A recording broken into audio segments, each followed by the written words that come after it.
ایک وصال، ایک خلافت، ایک شہادت۔ پھر اختلافات، جنگیں اور صلح، اور انہی واقعات نے آگے چل کر تاریخ کے سب سے دردناک واقعے کربلا کی بنیاد رکھی۔ واقعہ کربلا کو سمجھنے کے لیے ضروری ہے کہ ہم اس کے پس منظر کو جانیں، کیونکہ کربلا اچانک پیش آنے والا واقعہ نہیں تھا، بلکہ اس کے پیچھے تقریباً 50 سال کے ایسے حالات تھے جنہوں نے آہستہ آہستہ اس سانحے کی راہ ہموار کی۔ 12 ربیع الاول 11 ہجری کو رسول اللہ صلی اللہ علیہ وسلم کا وصال ہوا۔ پورا مدینہ غم میں ڈوب گیا۔ مسلمانوں کے سامنے سب سے سوال یہ تھا کہ اب امت کی قیادت کون کرے گا؟ صحابہ کرام نے آپس میں مشورہ کیا اور حضرت ابوبکر صدیق کو خلیفہ منتخب کیا۔ حضرت ابوبکر نے تقریباً 2 سال تک خلافت کی اور ارتداد کے فتنوں کا خاتمہ کیا۔ پھر 13 ہجری میں حضرت ابوبکر کا وصال ہو گیا اور حضرت عمر فاروق مسلمانوں کے خلیفہ بنے۔ ان کے دور میں عراق، شام، مصر اور ایران کے وسیع علاقے اسلامی ریاست میں شامل ہوئے۔ 10 سالہ خلافت کے بعد 30 ہجری میں ایک مجوسی غلام ابولولو فیروز نے آپ پر حملہ کیا، جس کے نتیجے میں آپ شہید ہو گئے۔ حضرت عمر کی شہادت کے بعد حضرت عثمان غنی علیہ السلام تیسرے خلیفہ منتخب ہوئے۔ ان کے دور میں اسلامی سلطنت مزید وسیع ہوئی، لیکن آخری برسوں میں بعض علاقوں میں بے چینی پیدا ہوئی اور کچھ لوگوں نے گورنروں کے خلاف شکایات کیں۔ ان حالات سے فائدہ اٹھاتے ہوئے فتنہ پرست عناصر مدینہ پہنچ گئے۔ 35 ہجری میں باغیوں نے کئی دن حضرت عثمان کے گھر کا محاصرہ کیے رکھا۔ حضرت حسن، حضرت حسین اور دوسرے صحابہ حفاظت کے لیے موجود تھے، لیکن حضرت عثمان خونریزی نہیں چاہتے تھے۔ آخرکار 18 ذوالحجہ 35 ہجری کو باغیوں نے حضرت عثمان سل کو قرآن مجید کی تلاوت کرتے ہوئے شہید کر دیا۔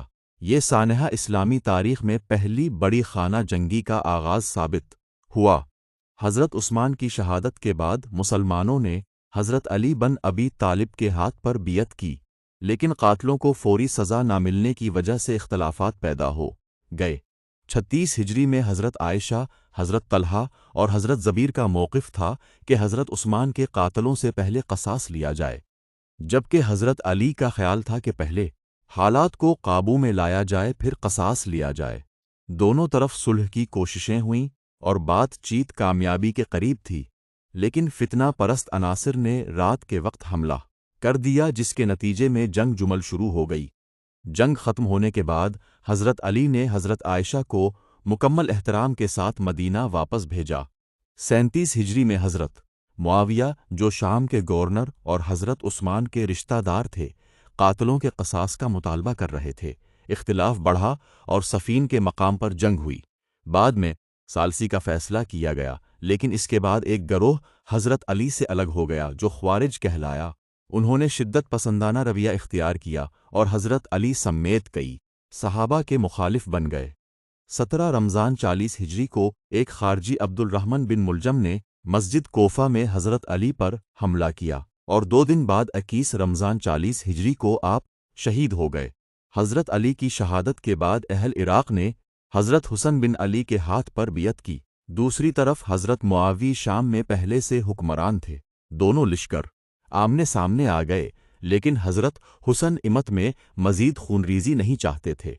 چنانچہ 41 ہجری میں آپ نے امت کے اتحاد اور مسلمانوں کی جانوں کے تحفظ کے لیے حضرت معاویہ سے صلح کر لی۔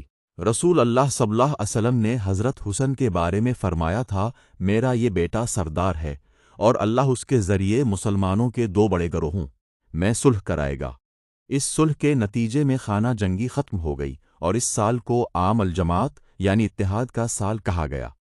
یہی وہ حالات تھے جنہوں نے آگے چل کر واقعہ کربلا کے پس منظر کو تشکیل دیا۔